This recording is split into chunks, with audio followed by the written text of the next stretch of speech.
So அடுத்த பாடல் 1592. தானவனாதி சொரூபத்து உள்வந்து இட்டு அப்படிங்கிற. இப்போ தானவன் அப்படிங்கிற.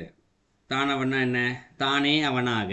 யார்? இப்போ சீடர் தான் இறைவன், தனியாக ஒன்றும் கிடையாது, இரண்டரை கலந்துட்டார். இப்போ இறைவனுக்கும் சீடனும் எப்படிரா ஒன்றா கலப்பார் அப்படின்னு ஒரு சின்ன கேள்வி இந்த இடத்துல எழலாம். அவர் சீடு என்னதான் இருந்தாலும் உடம்போடு தானே இருக்கார், அவர் எப்படி இறைவன் ஆவார் இந்த இடத்துல அப்படின்னு சொல்லி கேட்கலாம். ஒரு தூய்மையான பால் 2 பாத்திரத்தில் இருந்துன்னா என்ன பண்ணுவோம்? ஒரே பாத்திரத்தில் கலந்துருவோம்ல. அதுபோல் இறைவன் இந்த இடத்துல 36 தத்துவங்களை கடந்த நிலையில் இருக்கார், தூய்மையின் மறுவடிவமாக இருக்கார், அன்பின் உருவமாக இருக்கார், அருளின் உருவமாக இருக்கார் இல்லையா? இப்படி இறைவனுக்கு நிறையா சொல்லிக்கிட்டே போகலாம். இது போலவே ஒரு சீரடன் மாறி விடும்போது அந்த இறைவன் என்ன பண்ணுறாரு? அவரே இந்த சீடனுடைய இரண்டரை கலந்தா இருந்தார் இல்லையா? அப்போது இந்த சீடனும் இறையாயிடுறாருல. இது கொஞ்சம் புரிஞ்சுக்கணும். அவர் உடம்போடு இருந்தால் கூட சரி, அந்த தூய்மையான பால் ஒரு 10 லிட்டருக்குன்னு வச்சுக்குவோம். சின்ன ஒரு பாத்திரத்தில் ஒரு 50 மில்லி பால் இருக்குது, ஒரு 1 மில்லி பால் இருக்குதுன்னு வச்சுக்குவோம். இப்போ 1 மில்லி பால் 10 லிட்டர் பாலில் போய் கலந்துச்சுன்னா அது ஓகே, இது நம்ம உடம்பு இறைவனோட போய் கலக்குது அப்படின்னு வச்சுக்கலாம். இப்போ அந்த 50 லிட்டர் பாலே இந்த 1 மில்லி பாலில் கொண்டு வந்து விழுந்துருச்சுன்னு வச்சுக்குவோம்.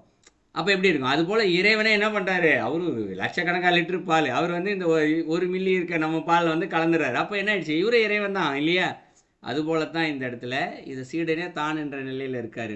அதான் தானவன் அப்படிங்கிறது. ஸோ இந்த சீடனே இறைவனாக ஆதி சொரூபத்து உள்வந்து இட்டு அப்படிங்கிறார். ஆதி அப்படின்னா என்ன? இந்த இடத்துல ஆதி சொரூபத்து அப்படின்னா என்ன? இவர் இப்போதான் இந்த நிலையை அடைஞ்சிருக்காரு. ஆனால் உள்ளே இருக்கக்கூடிய இறைவன் யார்? ஆதியிலேருந்து இருக்கார் இந்த இடத்துல. அவருக்கு ஆரம்பம் என்பதே கிடையாது இந்த இடத்துல. அந்த நிலையில் இருக்கக்கூடிய சொரூபத்து அப்படிங்கிறாரு. சொரூபம்னா இறைவன் என்ன சொரூபத்தில் இருக்கார்?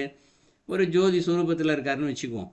அன்பின் சொரூபத்திலே அவர் தான் இருக்கார், அறிவினுடைய சொரூபத்திலே அவர் தான் இருக்கார், அருளினுடைய சொரூபத்திலே அவர் தான் இருக்கார், ஜோதியாகவும் அவர் தான் வந்திருக்கார் இந்த இடத்துல. அதை உள் வந்து இட்டு அப்படிங்கிறார். அப்போ உள்ளே இட்டதுக்கப்புறம் என்ன ஆயிடுச்சு? இப்போ இந்த இடத்துல ஏற்கனவே தானே இறைவன் என்ற நிலையை ஆகிறார். இந்த இடத்துல ஆனதுக்கு பின்பா இதையும் இறைவன் இட்டுறாரு. இப்போ இவருக்கு தெரியும், அந்த ஞானனை பெற்ற அந்த சீடர் இருக்கார்ல, இவருக்கு எப்பொழுது தன்னுடைய ஆரம்பம் எது அப்படின்னு பார்த்தா கிடையவே கிடையாது. இவருக்கும் கிடையாது இந்த இடத்துல. அந்த நிலையை ஆயிடுறாரு இந்த இடத்துல. அதற்கு பின்பாக ஞான சுரூபங்கள் 4ம் அகன்று அற அப்படிங்கிறார். ஆன சுரூபங்கள் அப்படிங்கிறார். இப்போது 4 விதமான சொரூபங்கள் இருக்குது, அது அகன்றும் அப்படிங்கிறார். ஆக்சுவலி மொத்தம் 5 சொரூபங்கள் இருக்குது இந்த இடத்துல. 5னா என்ன? இப்போ ஒரு உடம்போடு தானே இருக்கார் இந்த இடத்துல ஞான நிலையில். இப்போ நம்ம முன்னாடி கேள்விக்கல, அவர் உடம்போடு இருந்தால் எப்படி அவர் இறைவன்றது ஏற்றுக்க முடியும் அப்படின்னு மனுஷ அறிவில் யோசிப்போம். அதுக்கு தான் இதில் பதில் கொடுக்குறாரு இந்த இடத்துல. ஒரு மனிதனுடைய கோஷங்கள் பார்த்தோம்னா 5. நம்ம உடம்பு இருக்கு இல்லையா, சொரூபம்னு வச்சுக்கலாம். நம்ம உடம்புல இருக்கிறது 5 விதமான கோஷங்கள். அன்னமய கோஷம், பிராணமய கோஷம், மனோமய கோஷம், விஞ்ஞானமய கோஷம், ஆனந்தமய கோஷம். 5 விதமான கோஷங்கள் நம்ம உடம்புல இருக்குது. ஸோ அதை வச்சும் நிறையா படிச்சிருக்கோம் நம்ம இந்த இடத்துல. அதெல்லாம் ரொம்ப விளக்கத்துக்கு போகல அதுக்குள்ளே. ஸோ இதில் 4 விதமான கோஷங்கள் தான் என்ன ஆயிடுச்சு இந்த இடத்துல ரூபமாக இருக்குது. ஏன்னா அன்னமய கோஷம் உடம்பு பார்க்கும்போதே தெரியும் இந்த இடத்துல. இந்த உடம்புக்குள்ளே பிராணன் உள்ளே இருக்குது, காற்று போயிட்டு வந்துட்டு தான் இருக்குது. ஸோ பிராணன், ஸோ அது பிராணமய கோஷம். ஸோ மனம் என்று சொல்லப்படுவது இந்த எண்ணங்களும் உணர்வுகளுக்கும் ஆதாரமாக இருக்கிறது. விஞ்ஞானமய கோஷம் இந்த இடத்துல, விஞ்ஞானம்னா சிந்திக்கிறது இந்த இடத்துல. ஸோ 4 விதமான கோஷங்கள் இந்த இடத்துல நிற்கிது. இது 4ம் அகன்று அற அப்படிங்கிறது. ஸோ 4மே இந்த சீடனுக்கு என்ன ஆயிடுச்சு? அகன்று விட்டது. அப்படின்னா அவருக்கு இந்த உடம்பு என்ற ஒன்று இருக்கின்றது என்ற எண்ணமே இல்லை இந்த இடத்துல. மூச்சு காற்று அவருக்கு இயங்கவே இயங்காது. நம்ம சமாதி நிலையில் படிச்சிருப்போம் இல்லைங்களா, இந்த கேவல கும்பகம்னு சொல்லுவோம். ஸோ மூச்சு காற்று உள்ளுக்குள்ளேருந்து தானாகவே 7 சக்கரங்களுக்கும் இயங்கி கொண்டே இருக்கும். சந்திர மண்டலத்தில் கூட படித்தோம் 3 மண்டலங்கள். ஸோ 3 மண்டலங்களுக்குள்ளும் காற்று தானாகவே போகும், வெளியிலேருந்து உள்ளே எடுத்துக்கணும்னு அவசியமே இல்லை. அவர் தண்ணிக்குள்ளே போய் உட்காந்தா கூட எத்தனை 1000 வருஷம் ஒன்றா இருப்பார், காற்று தேவையில்லை, வெளியில் இருக்க காற்று. ஸோ அதை தான் இங்கே சொல்கிறார். அடுத்து மனோமய கோஷம். மனோமய கோஷம்னா இப்போது நாம் தான் எண்ணத்தால் சிந்தித்து இது சரியா தவறா, விதி பிரகாரம் இது செய்யலாமா, தர்மத்தின்படி இது செய்யலாமா தப்பா, இது போல் சிந்தித்து செஞ்சுக்கிட்டே இருக்கோம். ஆனால் அந்த இடத்துல அவர்கள் சிந்தித்து செய்வதில்லை. ஏனென்றால் அங்கு மனம் என்ற ஒன்று அவர்களுக்கு இயங்காது. அந்த இடத்தில் இதை புரிந்து கொள்வதும் கொஞ்சம் கடினம். மனம் இயங்காமல் எப்படி இந்த செயலை எல்லாம் அவர்கள் செய்கின்றார்கள்? ஐயா கொஞ்சம் மியூட் போட்டுக்கோங்க ஐயா, மயிலாகன் ஐயா. கேட்கலாம் இந்த இடத்துல இல்லையா? மனம் இயங்காமல் எப்படிப்பா ஒரு செயலை செய்ய முடியும்னு. ஆனால் மனம் என்ற ஒன்று இயங்காத நிலை தான் இந்த இடத்துல நம்ம ஏற்கனவே படிச்சிருக்கோம். நம்மளாம் 6ஆம் அறிவில் தான் இருக்கோம். இன்னும் 7ஆம் அறிவு என்று ஒன்று இருக்கின்றது. அது ஞான நிலை இந்த இடத்துல. ஆனால் அதற்கு மேல் 8ஆம் அறிவு, 9ஆம் அறிவு, 10ஆம் அறிவு, 10 அறிவுகள் இருக்குது இந்த இடத்துல. இப்போ 10ஆம் அறிவுலாம் பார்த்தோம்னா உச்சநிலை. 7வது நிலை அறிவையே நம்மால் தெரிந்து கொள்ள முடியாது. நான் பலமுறை சொல்லியிருக்கேன், 6 அறிவு பெற்ற நாமே இந்த இடத்துல விஞ்ஞானத்தில் எவ்வளோ உச்சத்தில் இருக்கோம். நாம் கற்றுக்கொண்ட இதனை 5 அறிவு பெற்ற ஒரு ஜீவராசிக்கு சொல்லி புரிய வைக்க முடியாது இந்த இடத்துல. அப்போ 7ஆம் அறிவு பெற்ற ஞானியாலே தான் கற்றுக்கொண்டதை நமக்கு சொல்லி புரிய வைக்க முடியாது. அப்போ 10ஆம் அறிவு பெற்றவர்களை எப்படி சொல்லி புரிய வச்சுக்க முடியும்? ரொம்ப கடினம் இந்த இடத்துல இல்லைங்களா? ஸோ அப்போ இதை கொஞ்சம் புரிஞ்சுக்கிறது கடினம் தான் இந்த இடத்துல. ஸோ இந்த இடத்துல சொரூபம், இந்த இடத்துல இந்த 4 சொரூபம் இல்லையா, இது அகன்றது இந்த இடத்துல. ஸோ மனமும் இந்த இடத்துல வேலை என்ற ஒன்று செய்யவில்லை. ஸோ அகன்று அற அப்படிங்கிறாரு. 4மே என்ன ஆயிடுச்சான்? விலகி சென்று விடுகின்றது இந்த இடத்தில். அதற்கு பின்பாக ஏனைய முத்திரை அப்படிங்கிறாரு. மொத்தம் 5 கோஷம் இருக்குது. 5ல் 4 சொல்லிட்டாரு. மீதி என்ன ஏனைய அப்படின்னா எதை பயன்படுத்துவோம்? மிச்சம் மீதி என்ன இருக்குன்றதான் ஏனைய இல்லையா? அப்போ 4 போயிடுச்சு. அப்போ மீதி இருக்கிறது ஒன்றே ஒன்று தான். அது என்ன இருக்குது இந்த இடத்துல? ஆனந்தமய கோஷம் இந்த இடத்துல. ஸோ ஆனந்தமய கோஷம்னா என்ன இந்த இடத்துல? உணர்வுகளுக்கு அப்பாற்பட்டது, மனதிற்கும் அப்பாற்பட்ட ஒரு பேரின்ப நிலை இந்த இடத்துல.